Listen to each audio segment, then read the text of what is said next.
সবাই কেমন আছো? আমি খুব ভালো আছি। চলে এসেছি একটা নতুন কালার টিউটোরিয়াল ভিডিও নিয়ে। আজ বহুদিন বৃষ্টিপাতের পর একটু চকচকে রোদ উঠেছে বাইরে, তাই কাজ করার চার্মও কিন্তু অন্যরকম। তো জগন্নাথের এই কানেরটা আমি কাল রাতেই বানিয়েছিলাম, তো ভাবলাম আজকেই কালার করে ফেলি এবং কালার টিউটোরিয়ালটা তোমাদের সঙ্গে শেয়ার করি। এখানে যে জগন্নাথের যে দেখছো ফেসটা আমি কালার করছি, এটা কিন্তু কালার করতে আমার 1 ঘন্টার ওপর সময় লেগেছে।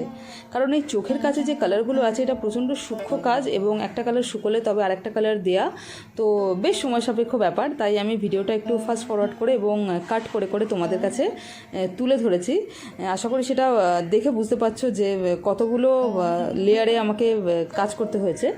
তো তোমাদের যদি ভিডিওটা ভালো লেগে থাকে অবশ্যই আমাকে কিন্তু একটা লাইক আর কমেন্ট করতে ভুলো না।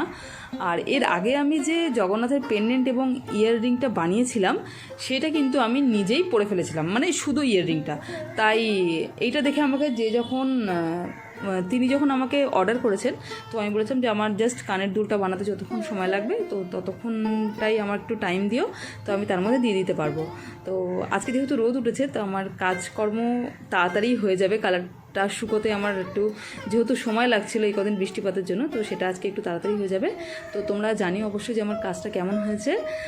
আর যদি এরকম কাউকে সাজেস্ট করতে চাও এই স্টাইলের কোনো ইয়াররিং বা পেন্ডেন্ট, তাহলে অবশ্যই তার সঙ্গে এই ভিডিওটা শেয়ার করো। আবার তোমাদের সঙ্গে দেখা হবে একটা অন্য কোনো ভিডিওর সঙ্গে। আর দেখো, তোমাদের সঙ্গে কথা বলতে বলতে আমার জগন্নাথের পুরো সাজও কমপ্লিট। তো সবাই ভালো থেকো, আবার তোমাদের সঙ্গে দেখা হবে একটা অন্য কোনো ভিডিওর সঙ্গে। টাটা।